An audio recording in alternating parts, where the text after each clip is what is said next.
whatever regulation you make within your space must cater for your needs too. So you must take care of the big boys as we take care of people like you too, so that you also grow and get to their level. That is how a government behaves. A government that has its priorities set right, a government that is intent on transforming the country and taking care of the welfare of the people behaves.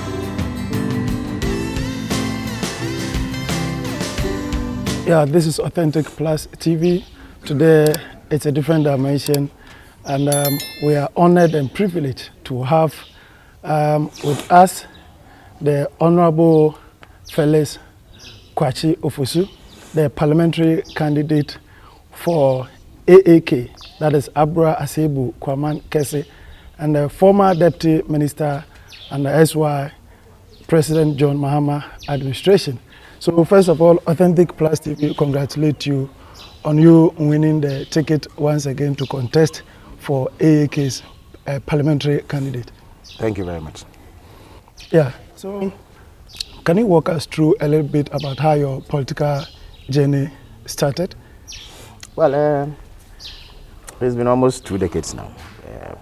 I started when I first enrolled at the Kwakye University of Science and Technology. Okay. I was a student at the time, so you do know that the NDC had or has a students' wing called TEI, the Tertiary Education Institutions Network of the NDC. So I joined TEI, where I served as what you would now call the communication officer or public relations officer.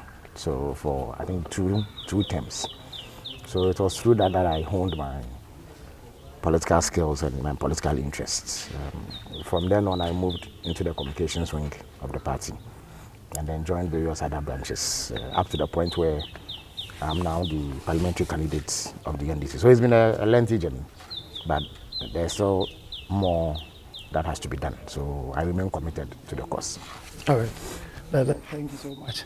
So for the being a candidate elected by a delegate, you know, because some time ago we all know it was said within the political arena that fear delegates. So how does it feel when delegates give you the nod to contest as a parliamentary candidate?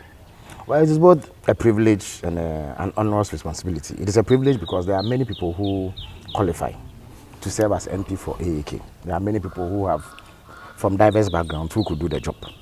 So when delegates decide that you are the one that best merits the slot at this particular time, it is something that you need to take seriously and be honored for. So I feel really honored that among the lot, I'm the one that delegates decided on. I also say it's a responsibility because what it then means is that you have come to represent the hopes and aspirations of the people of the particular constituency that you represent. And it is a responsibility that has to be taken seriously, especially for a constituency like this one that lags behind in many development indicators. And there are so many problems that need to be addressed. And it is not easy to get those problems addressed. So for that reason, when you attain such a position, you have to tackle it with all the seriousness that you can master. And that is precisely what I intend to do. All right. And one thing also is that for the records, you seem to be the only candidate who did not win when they gave you the earlier mandate, and you have been given the mandate again to contest. Is this something, a particular thing that is so special about you, or how would you? Well, I wouldn't say there's anything special about me. What it is that the delegates understood the circumstances under which we lost the 2020 elections. You see, we have come from a position where we were the dominant force in this constituency.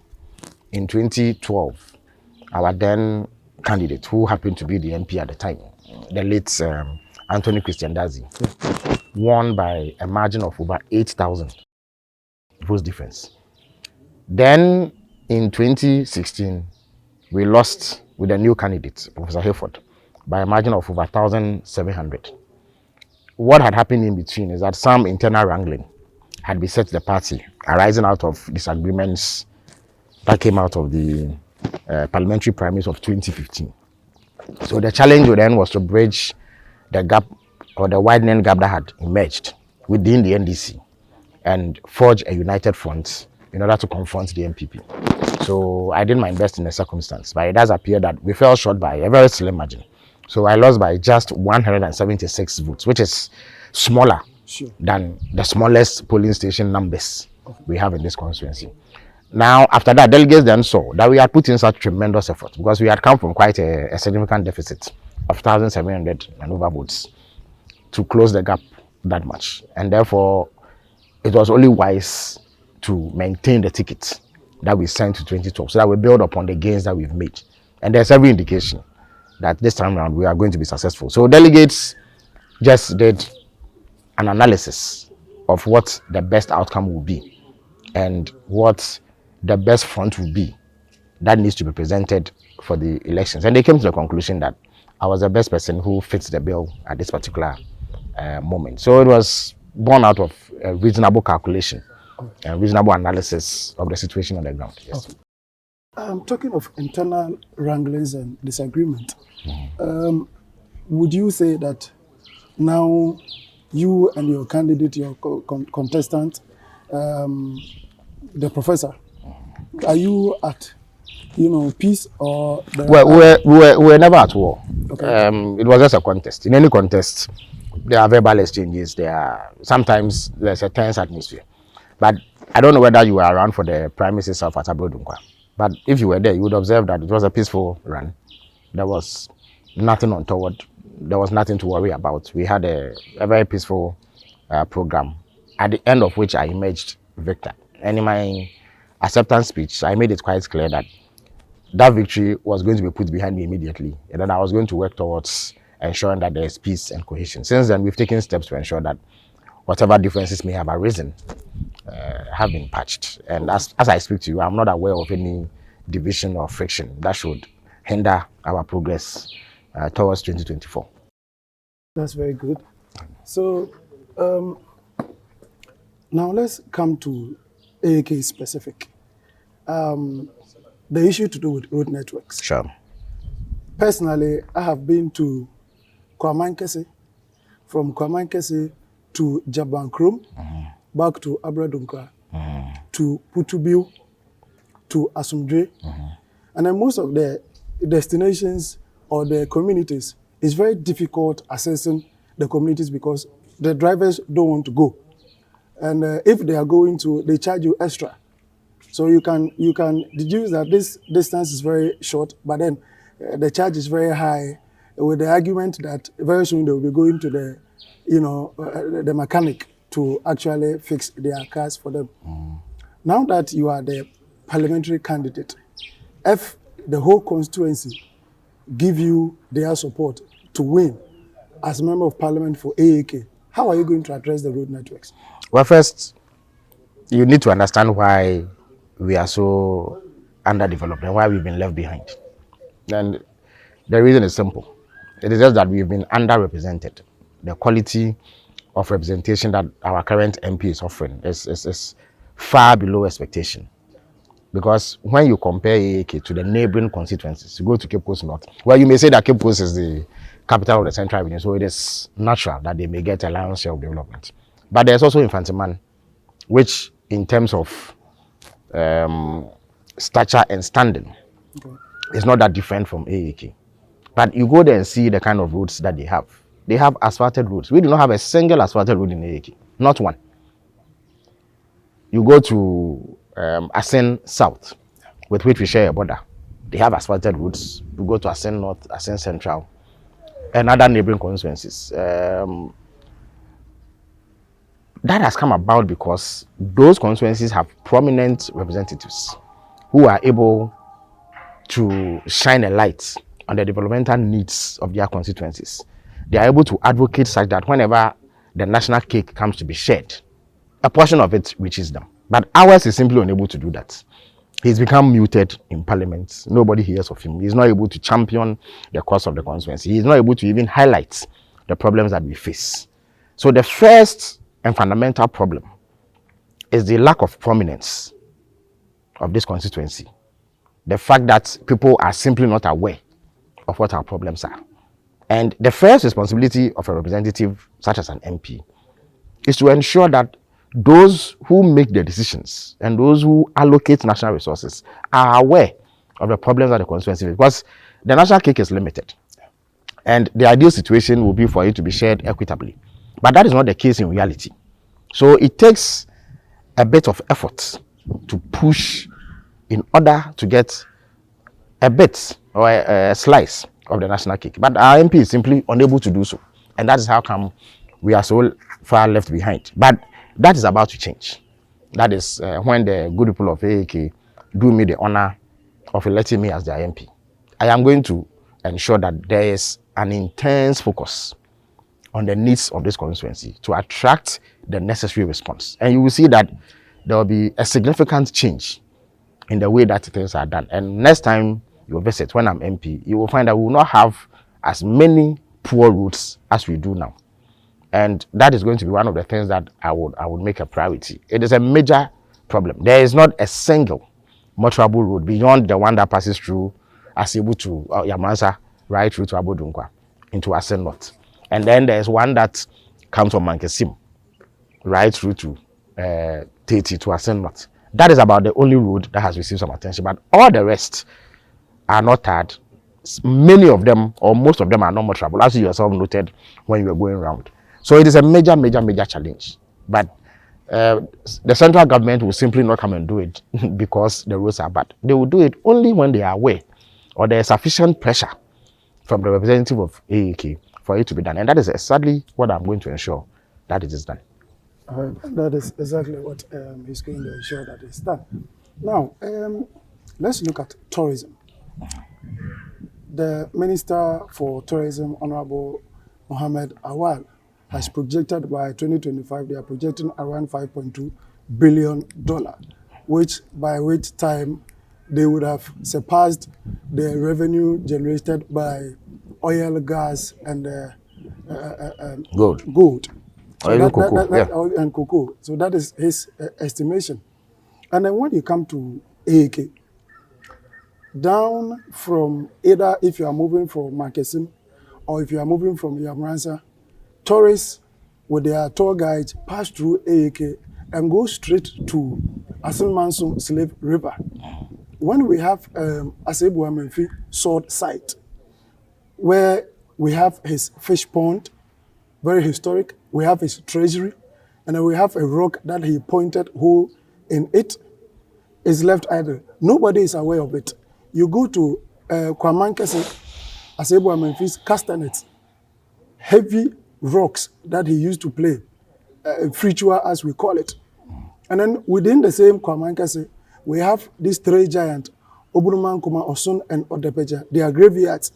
They are all tourist sites. And then you come to Asebu proper, where Asebu Kwamankese sat on a rock with his buttocks and his scrotum making an impression on the rock. It's clear for you to see. And then with his fingers marking the rocks, you know, all these are major, major tourist attraction sites, but they have been left unattended. And so any tour guide who, by virtue of knowledge of himself, and then, okay, let me take this tourist to this site, he will be disappointed. Because myself, when I visited Asebu, to the area where his scrotum has made an impression on the rock, I mean, we had to even remove the bush over the rock to be able to see the prints. And then we went to a particular location, we couldn't even identify where the rock was because of the bush. I mean, you have an income generating site like this. Why have they been left unattended? And if given the nod as member of parliament and then you eventually win, what are you going to do to ensure that all these sites become an income generating site to help add up to the national projection made by Honorable Awal? Again, it is necessary to visit the reason why the situation is so, as you found it. It is because we have paid lip service to developing tourism in this country. There's a lot of talk which is not met by action. Because as you said, a significant number of tourists come into this country, but there are limited tourist sites that they visit. So everybody coming to the central region is likely to visit the castles in Cape Coast and Elmina or Anamabu or elsewhere. They go to Asenma also to check out the slave routes and other places. Meanwhile, there's a legend of Asebu Kwamankese, which is widely known in Ghanaian folklore. And there are monuments and places of interest that these tourists could also visit in order to enrich their experience when they come to Ghana. But nobody appears to be even aware of it. There are people living in this constituency who may not even be aware that such sites exist and may not have set foot there. So how much more someone who has come from outside the country?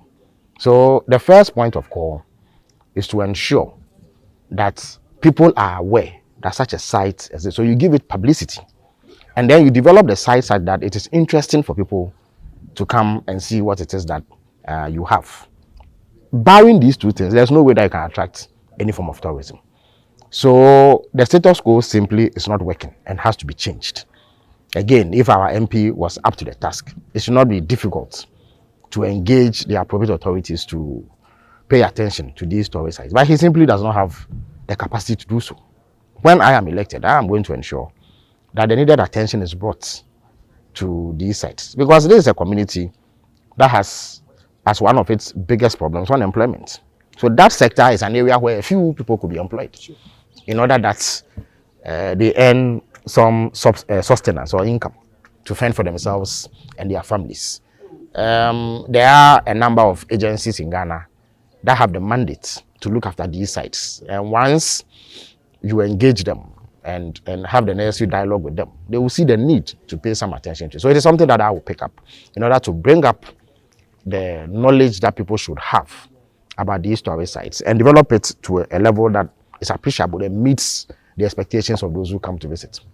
Yeah, I think I'm particularly passionate about this. Sure, I can tell. Issue because when I went there with my team, I was so much disappointed because we moved also with tourists to Kumasi, and we went to Komfo Hospital to see, the sword, Komfo sword buried in the ground, and the history told of it, very beautiful. But when we came to the Abura with the sword, the man, Mr. Kwakye, asked me to lift it, and it's not something anybody can lift. Yeah.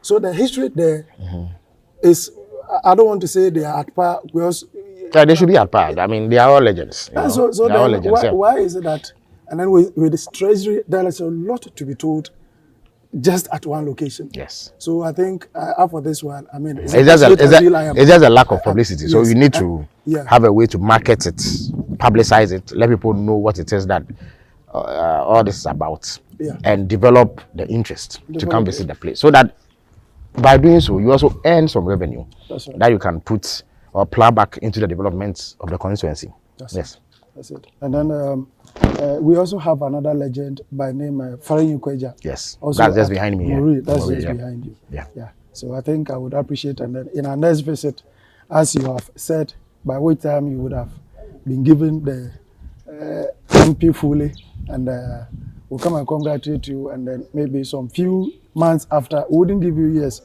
Quickly, even weeks. Yes, because I will hit the ground running. We've lost too much time. Sure. So there will be no grace period to relax or celebrate after victory. We will hit the ground running and start work immediately to project this constituency and demand our share of national development. That's very good. So then let's look at employment. Yeah. I mean, you seriously lag behind, as you rightly mentioned.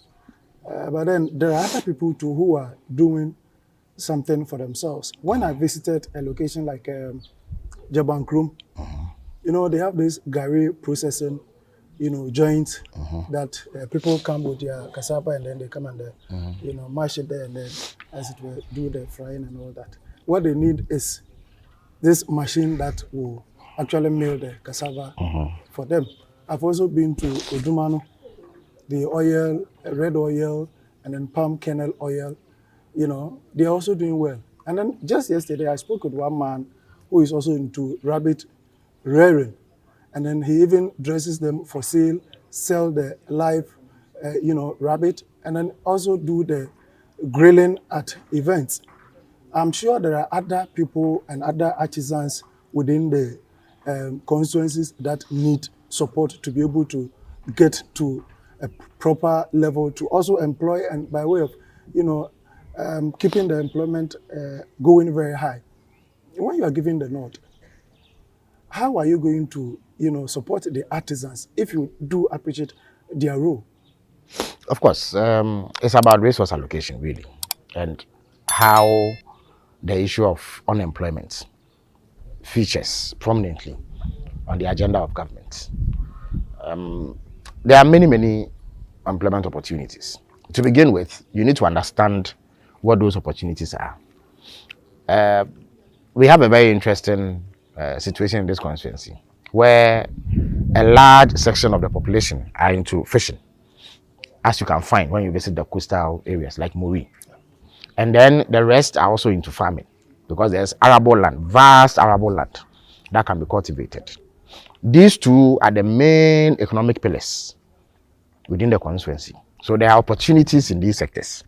You also mentioned tourism, now another growth pool, which provides opportunity for further development. So it is simply about investing and investing right in those things that matter to the people, which can generate the volumes of employment that we are looking for.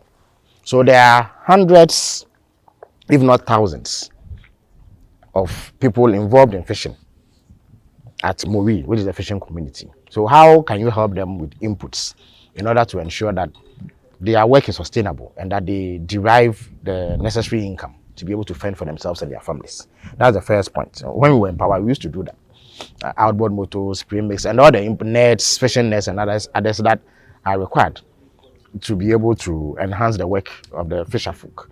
Lately, things have taken a nosedive, as is the case with all sectors in Ghana. So the outbound motors that were relatively cheaper in the past are too expensive and beyond the reach of the average fisherman. The nets are not forthcoming. The issue of premix distribution has been politicized, so people simply do not have access to it. When you come to the fishing part, there's very little to no support for the fishermen. I don't know whether you visited some of the farming communities. You will find that they are into the production of fruits mostly, pineapples, citrus, oranges, lemon, lime, and what have you. Now, they do not even have support to market the produce. So they harvest it and they pour it by the roadside. It goes bad, to the extent that people come from as far afield as Côte d'Ivoire to purchase it at very, very cheap rates and send it over for processing.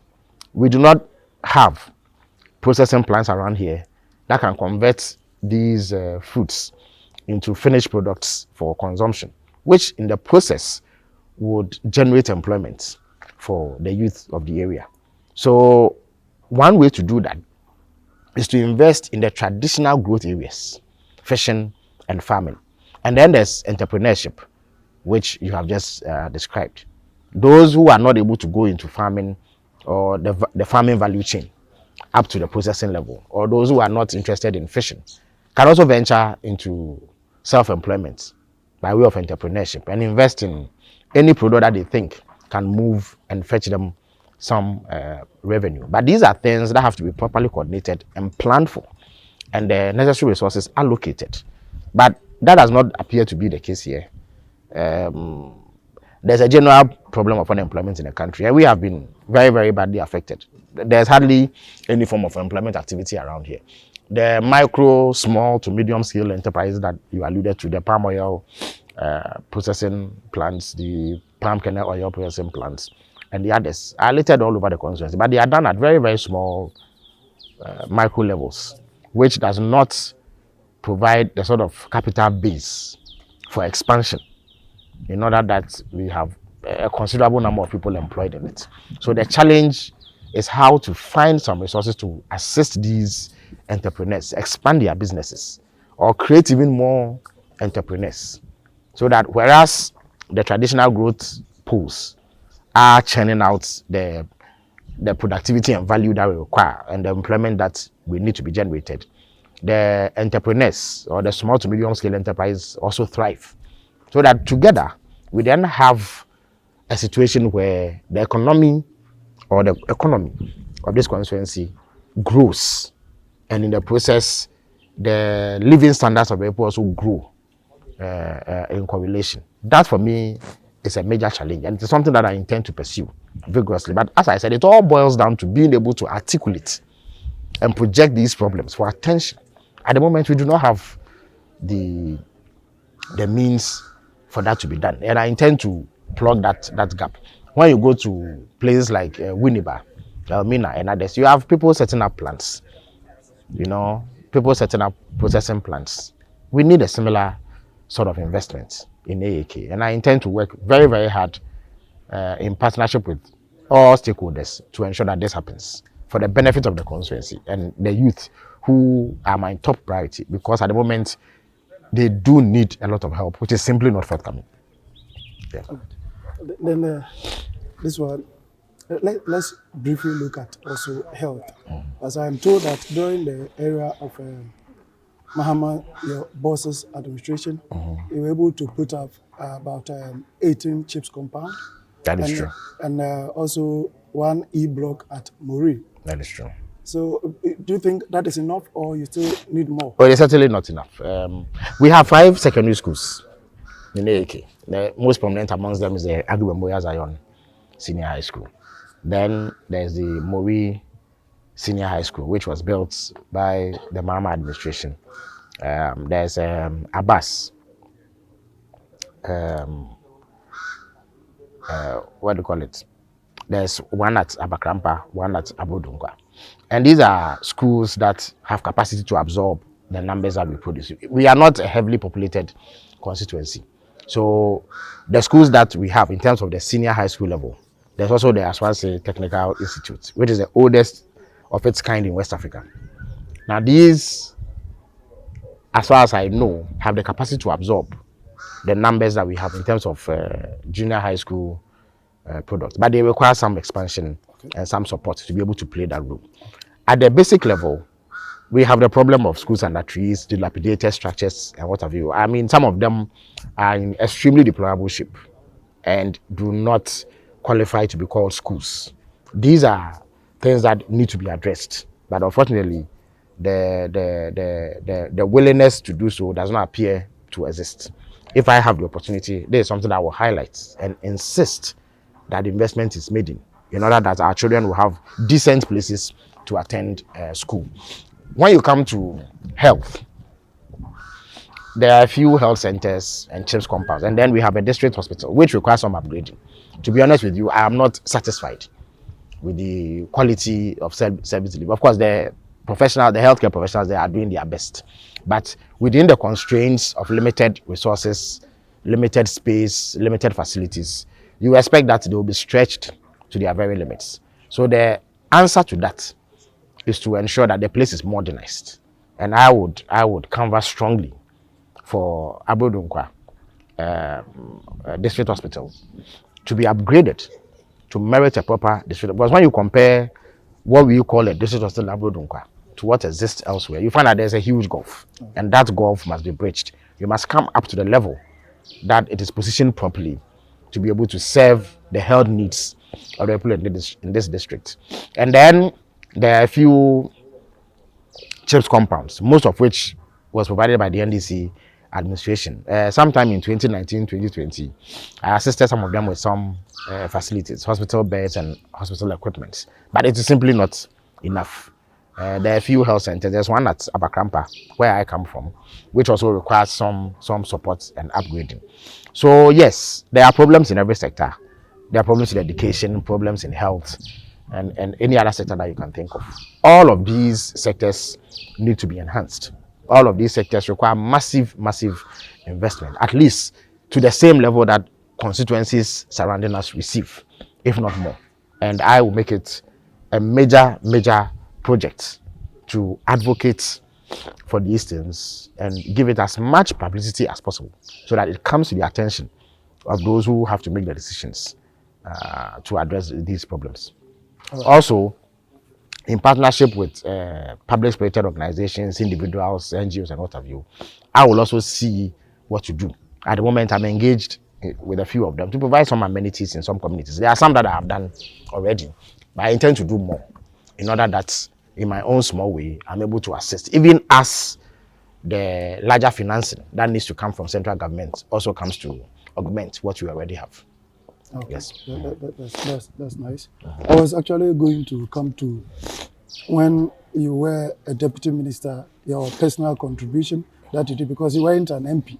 That is true. And now being a parliamentary candidate and up to date. This morning when I came to your house, I even forgot that you weren't the current MP or the incumbent. Because when you go to homes of MPs, that's where you see a large number of people queuing to speak with the MP. And we came as early as 7:30 a.m. and there were a lot of people. So then later I remembered that you are not the incumbent. Well, it is a daily routine. I have an open door policy where I welcome everyone, and they come with various needs. And to the extent that I can assist in some instances, I do so. Those that I need to refer to other places for support, I'm also able to do so. But it is a life of an MP. And if I want to be an MP, what better practice than to have the people that I intend to serve come to me for me to offer whatever support that I can marshal. Don't you find that so disturbing? No, it is not disturbing. Of course, it is challenging financially. Most of it boils down to money, financial support. It is challenging, but it is not a disturbance at all. That is what I have signed up for. So, to the extent that I'm in a position to assist, I do so. The numbers are even reduced today. There are other days that the whole place is filled, and you have to find a way to engage them and ensure that you meet them at the point of their needs. But that is at an individual level. At the community level, there are investments that I've already made. This is Bafoyao. This is my residence, and I live in a community called Bafoyao, as you yourself know. They had a few challenges with public place of convenience and what have you. I worked on that in the run-up to the 2020 elections and a few others. I get asked this question a lot. That what did you do when you were deputy minister? It is important to appreciate the context within which this discussion has to be had. You see, a minister's job, essentially, relates to working within the sector that he or she finds himself to meet national needs. So your tentacles reach the entire nation. So you do what has to be done all across the country. So you do not isolate one constituency and say, I come from here, so this is what I'm giving you all the time. So to the extent that anything was done within my sector that AAK qualified to benefit, I ensure that we got one. And a prime example is the Enhanced Community Information Center at Abakrampa, which we built to facilitate the uptake of ICT by the students and other interested stakeholders. So it is there. It is a lasting monument to my commitment to ensuring that my constituency AAK receive its fair share of development insofar as it falls within my sector, because that is what at the time I could mobilize. In addition to that, I told you about 5 secondary schools or 5 institutions that fall within the second cycle level. There too, I operated within the ICT space as Deputy Communications Minister. So whenever it came to light that they had some needs in relation to the ICT sector, I ensured that they got support. So through GIFEC, which is an agency under the ministry, I highlighted the difficulties they were facing with their ICT labs and they were fully equipped and fully stocked with over 200 computers for the benefits of the students and many others that I have done.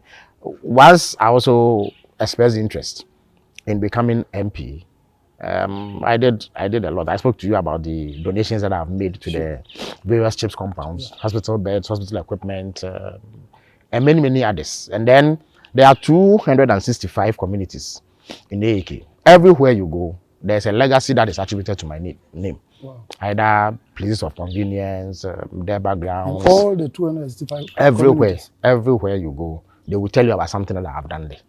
And it was my contribution to the welfare of the people who live in these communities. Of course, those interventions were limited to the extent that I'm a private individual and I can only mobilize so much.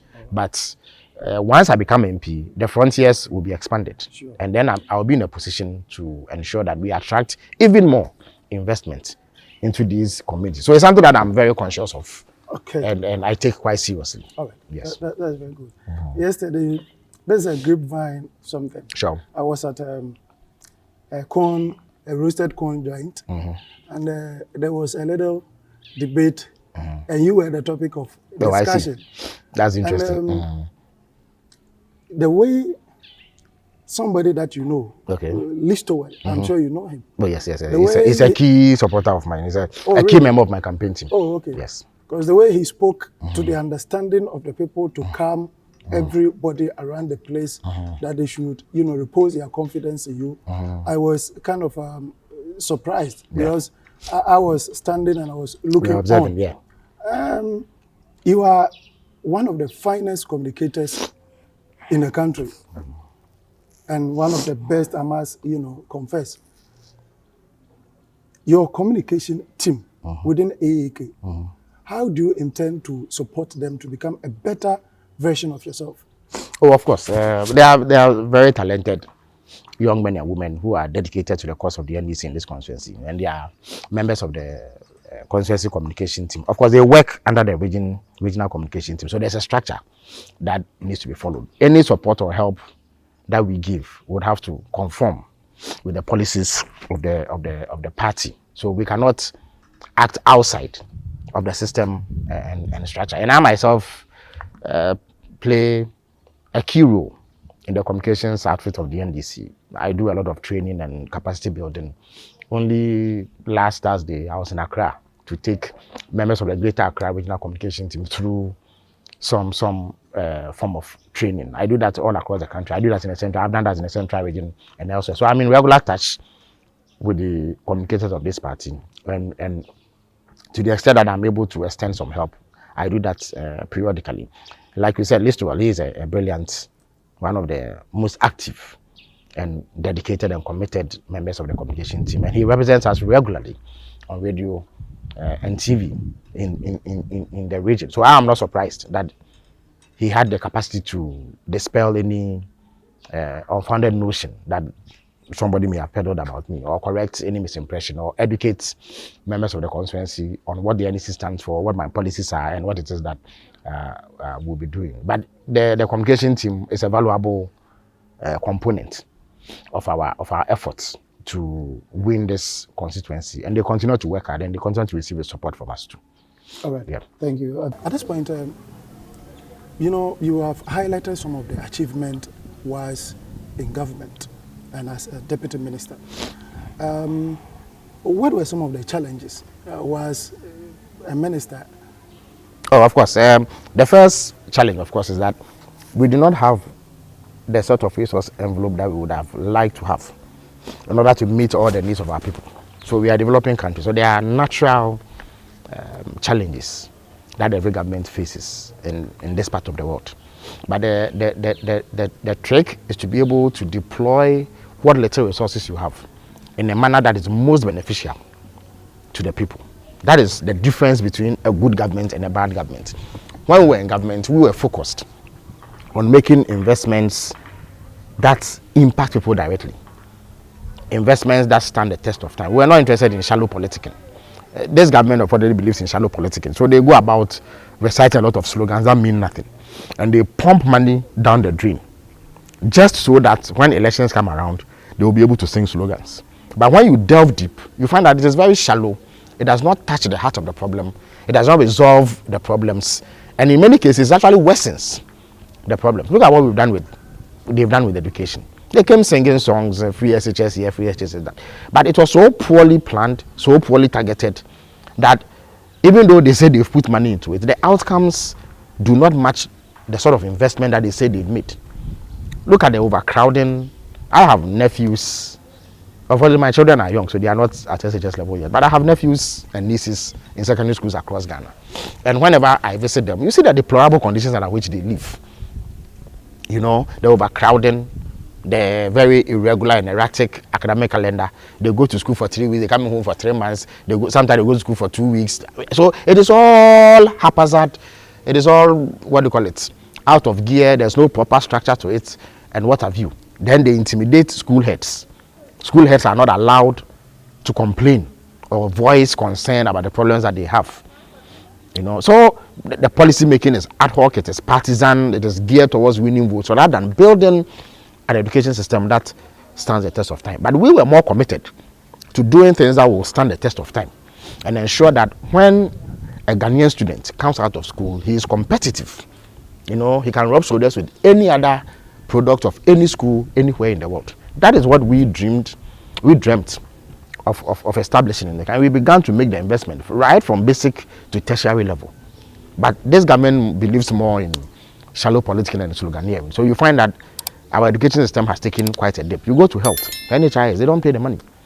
For about 2 years running, they've not been able to remit the full amounts that they need to give to the health institutions to be able to run the NHIS. So you find that people go to the hospital these days and they are told that they can only get this amount of help, medicines and treatment and what have you. So it's created a huge difficulty. Look at the energy sector filled with debt. The cocoa sector has collapsed and what have you. So yes, challenges will come as a government, but it is how you plan, how you develop policy, how you implement those policies, and how you fund those policies that make the difference in the lives of people. And that is exactly what we were focused on. And we hope that we'll be able to do far more than we even did previously when we get the opportunity finally to return to power in 2025. All right. So what will be the one single thing that you did was as a deputy minister that if you get or if you were given the opportunity, you would have changed it or you would not have done? Oh, of course. There's no perfect life. So you always look back, assess what has been done right, what has been done wrong, and what can be done going forward. So I first was a deputy information minister, which meant that I was literally in charge of government's information dissemination machinery. I chaired the government's communication team on behalf of my boss at the time. And then I became deputy communications minister, but this time the information ministry had been merged with the communications ministry. So I retained the function of coordinating government's information dissemination machinery. I think that we did the best that we could in the circumstance. In the heat of the moment, there were many who did not understand our perspective. But out of power and with the benefit of hindsight, people have come to appreciate that we were actually on the right path. So perhaps the only regret one can have is that maybe we could have been a bit more convincing to the people than we were. And if we had done that, perhaps we would not even have left power in the first place, because people would then appreciate the sort of work that we were really doing. But such is life. You always have to learn from the past in order that you devise a better way of working in order to guarantee a much brighter future. Okay, thank you. Let's look at one particular thing then. You know, whilst in government, the project done by your boss, President Mahama, most of them, the information out there was that it was just in a green book. It wasn't true. And in which case, they really existed. If you go to Kejetia Market, the Terminal 3, and a whole lot of projects. But then, is it that there were areas that the communication team, because it looks as if the publicity of it was a bit on the low, because many people were not aware of it. No, on the contrary, the publicity was quite high, but there are intervening factors. You know, the thing with the electorates everywhere in the world, that there comes a time when they make up their mind that perhaps they need to change governments. So sometimes, no matter how forcefully you push your message through, there's a certain blockade. So they will hear you, but they won't listen. You understand me? They will hear you, but they won't listen. That is exactly what happened to us. It is not that anything we said we had done did not exist. Everything existed. Of course, there were a good number of them too that had not been completed. But even then, we had what we call process communication. From the start of the project to the end, we engaged the public throughout, so that at every point in time, they were aware of where we've gotten to in terms of the execution of that project. And we did that. Indeed, the Green Book itself was a manifestation of our desire to publicize our work so that people are aware of it. Of course, at the time, the opposition also launched vicious propaganda, you know, to push back on what they perceived to be the gains that we had made. What they said found favor within certain quarters. But when we left power, and people saw that the party that had replaced us had not done much to increase what we left, and that many of the problems that they have faced have actually been resolved because of the work that we had done, they came to appreciate what it is that we have. For example, when COVID broke out, it was President Baba's hospitals that saved the day. Indeed, when prominent members of this government were struck with COVID, they received treatment in some of those hospitals, like the University of Ghana Medical Hospital, Ridge Hospital, and what have you, including the health minister of the Akufo-Addo government himself. Okay. At that point, you cannot deny what we did. Look at the Terminal 3 airport. I recall a situation where during COVID, President Akufo-Addo toured some of these facilities to inspect our state of readiness. So he went to the airport, he went to Ridge Hospital, he went to the University of Ghana Medical Center. These were facilities that he disputed existed, but yet here he was inspecting those same facilities. So I pose the question whether or not at the time that he was inspecting those facilities, he thought he was working on the pages of the Green Book, since he said they exist only in the Green Book. So, you know, lies, lying has become part and parcel of our opponent's strategy. But those things can only carry you so far. It will not be too long before the reality comes to light. So I do not agree that we didn't publicize our work that much. We did, but there were intervening factors. Okay. Sometimes it takes a bit of time for the impact of those projects, those policies and programs to sink in. But once they do, people will come to appreciate what we did. But do we need to do a bit more than we did next time when we have the opportunity? Why not? There are always mistakes that will be made in government, and we are humble enough to admit that mistakes were made. Where mistakes were made, we've learned from them, and we will ensure that they are not repeated. Where things have to be done differently, we have the courage to admit that they have to be done differently. Indeed, President Mahama has said during his campaign that there needs to be reform in the way that this country is governed. He has spoken about the size of government, for instance. Yes, when we were in power, we had about 80 ministers. He says that, look, having said that, he thinks that we can run this country with just about 60 ministers. So that is what he's going to do. That is an indication of a leader who appreciates the sentiments of the people. If people express concern about the way that government is going, it is incumbent on that government to, first of all, be sensitive to the criticism, be sensitive to the complaints, examine them, and see what can be done to improve the situation so that it meets the aspirations of the people. He has spoken about cancelling ex-gratia. I know that ex-gratia is one of the most controversial payments in public life in Ghana, and every 4 years there's a ritual of acrimony surrounding the issue of ex-gratia. President Mahama says, look, the time has come for government to bite the bullet and do what is right by the people. If the people want something done, let us do it. So he is going to cancel the payment of ex-gratia. He has spoken about reforming the public sector, reforming state institutions to give them more independence, to protect the rights and liberties of Ghanaians and ensure that there is greater transparency and that corruption is reduced to the barest minimum. So he's spoken about a number of things which show a leader prepared to effect change that the people of Ghana want. And it is not surprising that many people have made up their minds to vote for him in the 2024 election so that he comes back to restore this country to the proper path. Look at what they've done with the economy: recklessness, borrowing without thinking of the consequence, spending imprudently, and an economic policy which has turned out to be disastrous and detrimental to the welfare of the ordinary person. President Mahama says he will correct those things, restore economic stability, and ensure that the hardships that Ghanaians are going through is mitigated to a more appreciable level. Yes, I think the discussion is getting more interesting. I wanted to draw, but I think I must still continue with some few questions. Sure. You are very close to President Mahama. We have, when you go to East Africa, you go to Kenya, and then a country like Rwanda, you step there, and everything, it's like you are in Europe. Very clean. There's no pure water, sachet, rubber anywhere. Like everything is orderly. You can't just pass through red or yellow. There's orderliness in our neighboring countries around. Why is it that on our major street you see Aboboya, these tricycles dropping, refuse they've collected from homes of people? It's like we do not have a particular plan for the country that we live in. It's like everything is okay. I don't know if you are getting me. I get your point, but you see, you have to put that discussion in proper context. Those young men and women you see riding Aboboya, Okada, and what have you, are trying to bridge a certain gap. So there are different categories of people. There are people who are affluent, who have the means to buy vehicles and move from one place to the other. There are some who can afford taxis, Uber, or rentals. There are others who cannot afford that. Even the road network is such that it's not everywhere that a plush vehicle can go. For that reason, you need a certain service that is able to move people from one place to the other, even through those immotorable parts.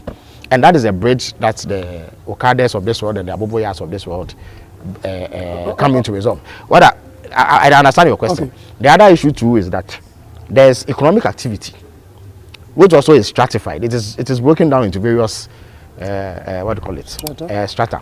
So you have people engaging in high-level business, mid-level business, and small-scale business. A small-scale businessman who is going to buy a bag of rice may not be able to afford a taxi. So he picks Aboboya, or she picks maybe she's a watch seller or she sells rice by the road. She can afford a bag of rice maybe every week. So she buys it, puts it in Aboboya and delivers it to her doorstep. That is what she can afford. Somebody has to be able to render that service. You understand me? She cannot afford to rent a truck, a Kia truck, because her economic circumstances do not permit her to do so.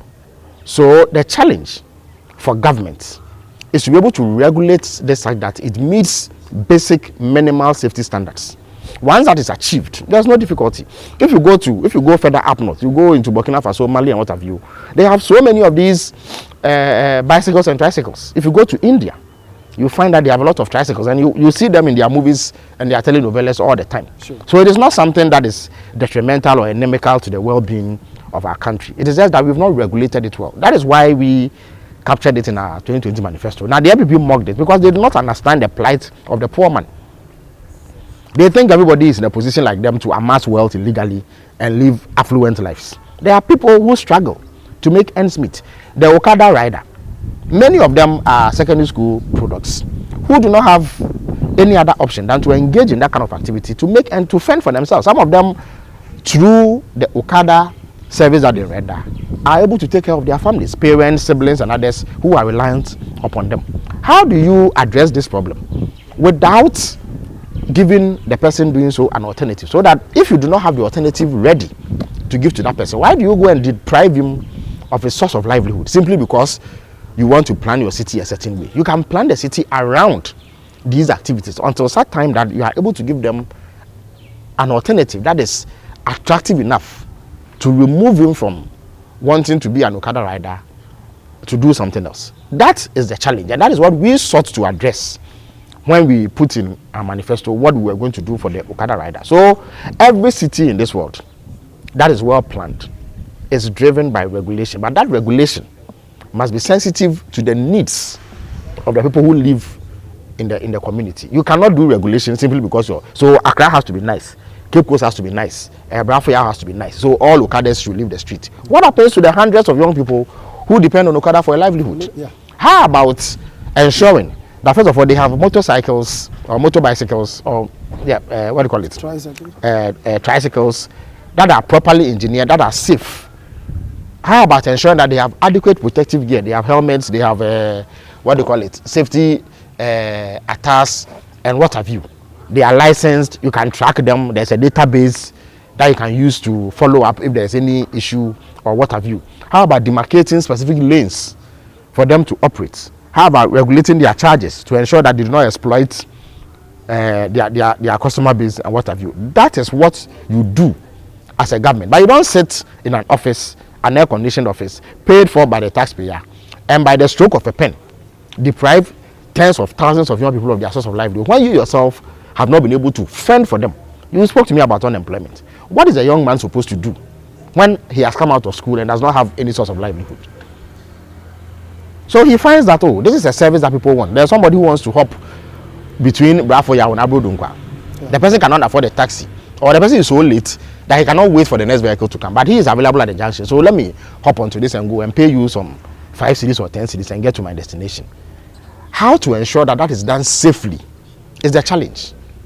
We will come to a time when that goes out of fashion because there are alternatives, better alternatives. So we aspire towards that. But as we do the transition, we need to be sensitive to the plight of those who are operating within that ecosystem. They don't do it because they want to. They do it because they have to. That is a reality. That is a reality. So it is not that our cities should not be regulated. It's not that we should not insist on sanitary standards and what have you. Yes, sanitation is key. For instance, Aboboya, how many of these refuse trucks are available so that they can go to every house to pick refuse and take it to the dump site. So the Abobayas bridge a gap. So they come to your house, they collect your refuse, and then dump it at a place where a bigger vehicle can take it to the refuse dump. Until you are able to ensure that every household is catered for by these trucks, the service of these Abobayas who pick the refuse are necessary.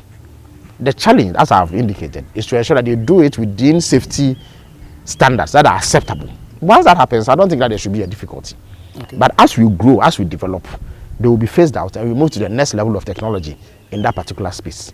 That for me is what the conversation should be about. But you can't express frustration about the activities and operations. Yes, there are some of them who operate dangerously. But the challenge for those in authority is to ensure that their operations are safe and that they are given training. They are taken through orientation. You help them to purchase appropriate motorbikes that have the capacity to do the job that they are doing. That for me is what a progressive party like ours does. The MPP are a conservative party, so they think that they exist only for the rich and wealthy. Sometimes they get lost, and so they stray into the area of social democracy. But they don't understand it, so they do it only for votes. They don't do it because they want to cater to the needs and welfare of the people. But we want to cater to the needs and welfare of the people. So when you see that we evolve policy, it is because we have thought through it. It is not just that so that when there is election, we can go and tell people that we did this, will vote for us. No, but it is to ensure that the young man or young woman who has fallen through the safety net is also catered for, and that he has something to live on until such time that he moves to the next level in life. That is what we are about. Yeah, so I think listening to you, it all boils down to regulation. Absolutely. And proper planning. Sensitive regulation. Regulation that is sensitive to the plight. For instance, you are in the media. Sure. We cannot insist that your station is not as big as GTV. So for that reason, you must leave the space. Yeah. And that the next time you come to interview me, you must have very sophisticated cameras like the one that CNN or BBC uses. Otherwise, you can't come to my house to interview me. Yeah.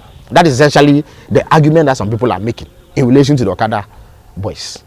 You understand me? Yeah. If we insist that you must have cameras of the quality that BBC uses before you interview me, how many stations are going to be able to afford that? Sure. But we must create space for you too, so that you also grow from Authentic Plus to become Authentic Plus Premium.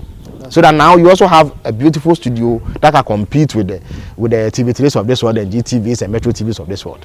But until you get there, whatever regulation we make within your space must cater for your needs too. So you must take care of the big boys as we take care of people like you too, so that you also grow and get to their level. That is how a government behaves. A government that has its priorities set right. A government that is intent on transforming the country and taking care of the welfare of the people behaves. Not one that thinks that it is only those who are rich and can fend for themselves who need to be taken care of. Yes. Okay. I think that is very powerful. So then, just recently, I heard, or I saw in the media space,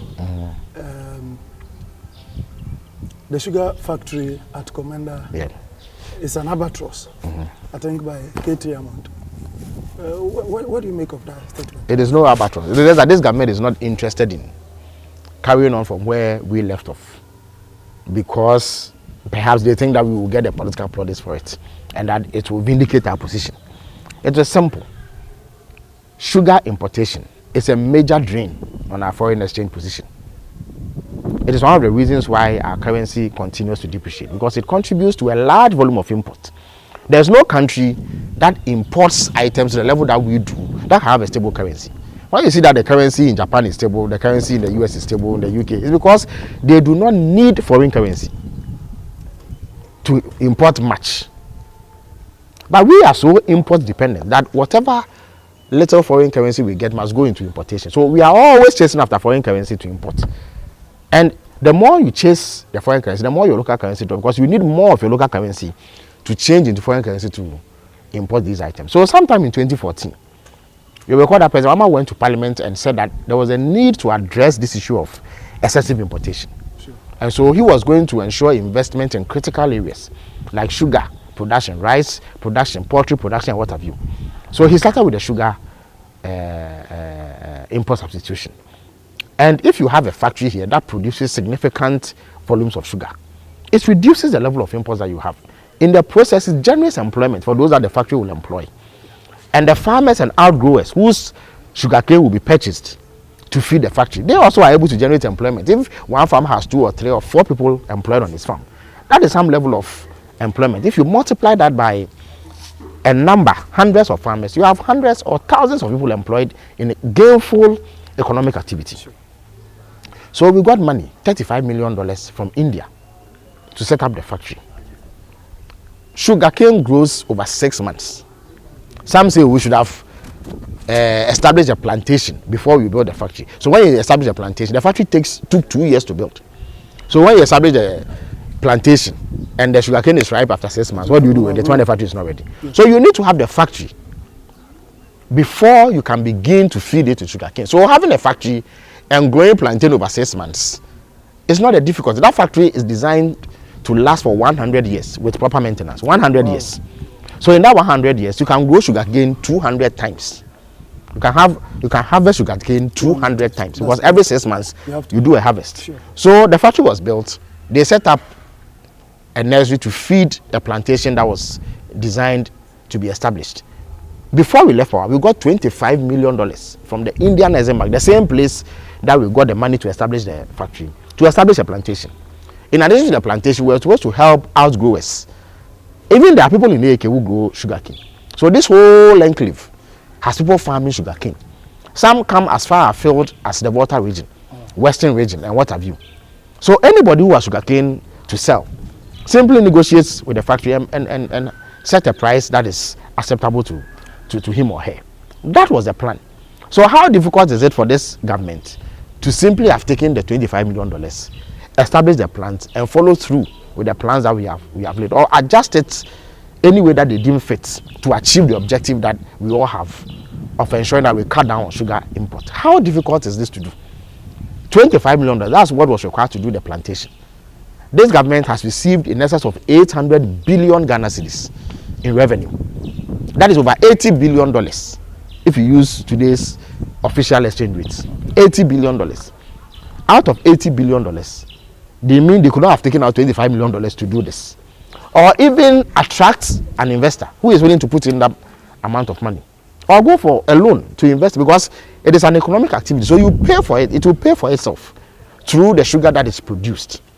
But they engage in a lot of falsehood around the project just for political purposes, and therefore they could not bring themselves to do the investment and carry on from where we left off, so that the sugar becomes a testimony to the viability of the plan that the Mahama administration had. That is all that there is to it.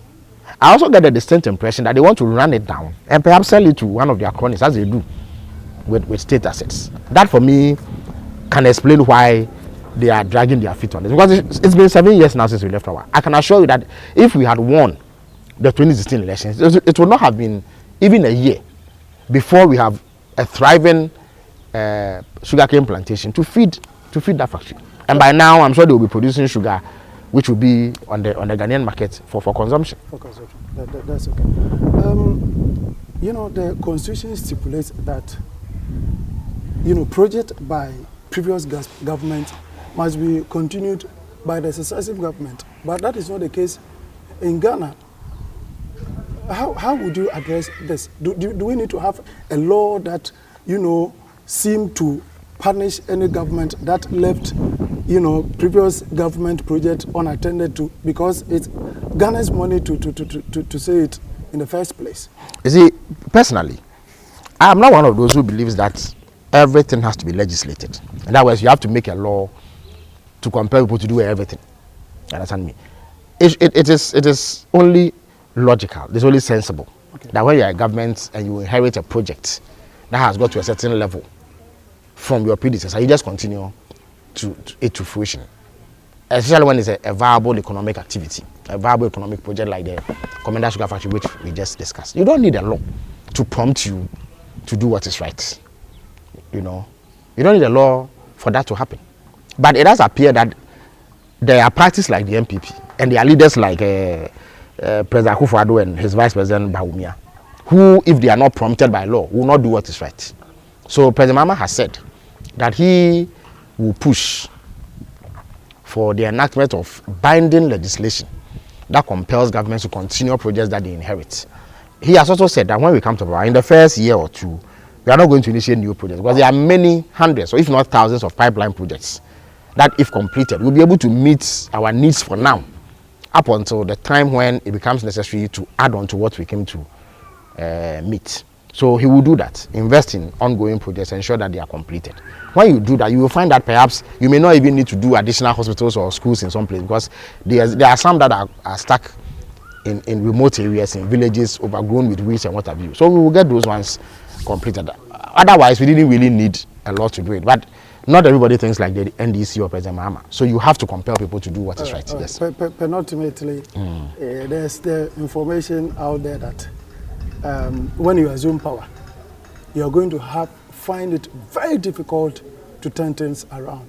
So in that case, why not allow the current government to, as it were, work around in this difficult time to, turn things around by themselves? First of all, do they look like they can turn anything around?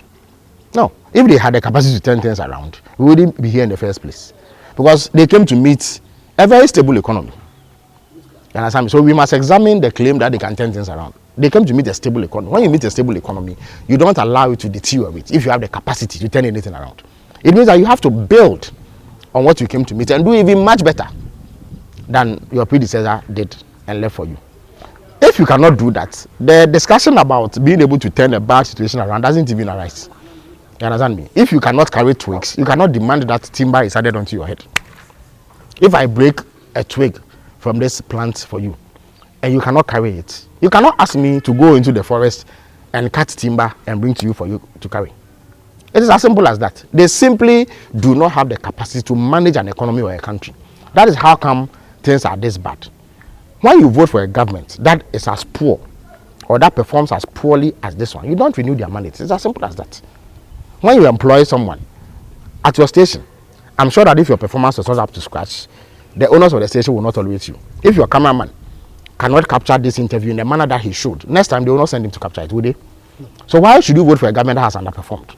You don't. So the starting point for the decision that has to be made in 2024 is that this government has failed so badly that they are not parts of the discussion or conversation. You replace them and then see that the one that you have brought to replace them is able to do a better job. That is what it's about. Ghanaians did not go and queue to elect Akufo-Addo and Bawumia because they thought they were better looking than President Mahama or Mr. Atta. They did so on the basis that they thought that they would do a better job than we in the NDC had done. Now, on the evidence of what you've seen, nobody can say that this government has done better than the NDC. Nobody. There's not one sector where they've done better than us. From the economy to energy to education to health, water, communication, nothing. If that is the case, we cannot even begin to have a discussion about their continuing. What you do is to kick them out. Because every election is a referendum on the sitting government. You assess whether or not they have lived up to expectation. The things that they said they would do when they were campaigning in 2016 and 2020, have they been able to do them? If they've not been able to do them, you do not continue with them. You kick them out and then look at what the opposition is saying. If it makes sense, you elect the opposition. When they come and they are unable to meet expectation, you kick them. That is how you are going to get the best out of politicians and governments. But if you continue to stick with a non-performing status quo, there's no way that you are going to make progress. So I expect that the people of Ghana will come to the realization, if they have not done so already, I believe they have done so, that this government is simply not cut out to continue. I mean, look at the level of corruption that we are witnessing. We are coming on the back of a major scandal involving the sanitation minister, who has been forced to resign because millions, tens of millions of Ghana cedis was stolen by a house help. And it was only through that it came to light that she had that. How did she come by that kind of money? And my brother, which right-thinking person will keep this amount of money in their homes if it was legitimately acquired? If you're a business person or you do some work that everybody can vouch for, why do you have to keep this level of amount of money? How much money do you need to survive in a day, a month, or even a year for you to keep this level of money in your home? You know, so it has appeared that this money could not have been legitimately acquired. That is the only reason why they kept it at home, you know, to hide it from public scrutiny. or from anybody who they didn't want to know about it. So honestly, this has not been an impressive government, and I don't think that it's beyond the NDC to fix the problems that we have. We have done it before. We in the NDC tradition have done it before. Indeed, when President Rawlings first took power in 1981, the economy was virtually destroyed. We had droughts, we had natural disasters, bushfires, what have you. But within a matter of 5-6 years, he had restored the country to a stable economic path. And we continued on from there to the point where Akufo-Addo came to mess everything up. We had challenges between 2013 and 2016. But you saw the work we put in to fix it. By the time the Akufo-Addo government took over, things were stable. And we expected that they would build on it. They have not been unable to do so. So I don't think that they deserve to have their mandates renewed. All right. Thank you. It's been a pleasure. Thank you so much. It's been a pleasure. Thank you so much. Yeah. So it has been Jibril speaking with Honorable Felix Kwakye Ofosu, one of the finest communicators in the country. You can't take that away from you. And I know you really understand it. There's no argument about that. So he's giving his insight, his view about this current government. And you heard everything for yourself. So kindly subscribe to Authentic Plus TV on YouTube, Facebook, and then follow us on Instagram. It has been your man, Jibril, of Authentic Plus TV. And we bring you the real news. Thank you very much. See you in the next video. Bye-bye.